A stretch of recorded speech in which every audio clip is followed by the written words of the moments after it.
And welcome to week one. I'm going to walk you through the week and explain the activities for this week.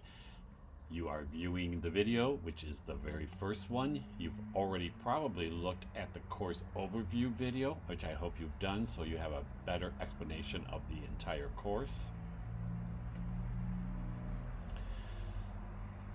The next activity is to introduce yourself on our Introductions Padlet, which is the link right here.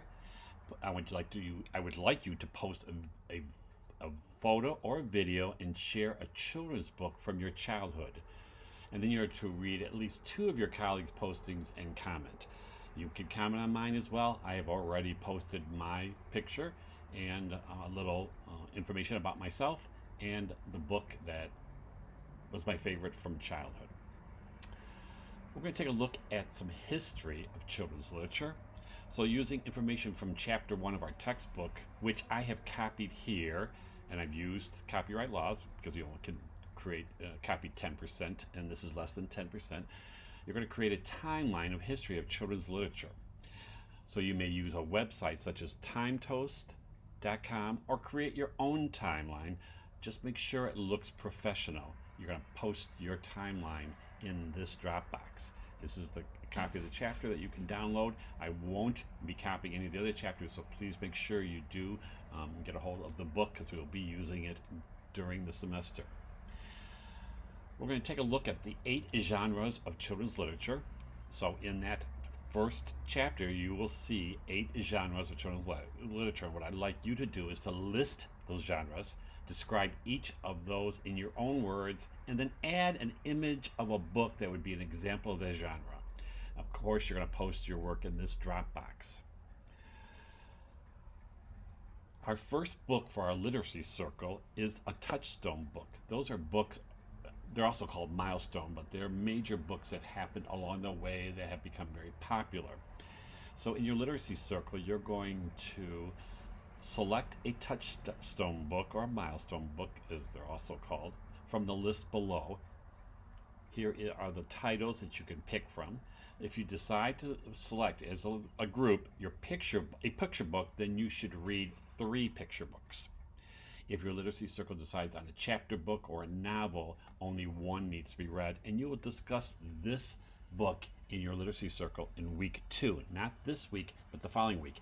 This week is a good time to get to know your group by messaging or texting, whatever you want to do. I will start the threads for you so that you have at least the literacy circle all together, the members of the literacy circle all together, and then from there you can message each other back and forth until you can find a time of the week that works for you. It can be the same time every week, or you can change it up.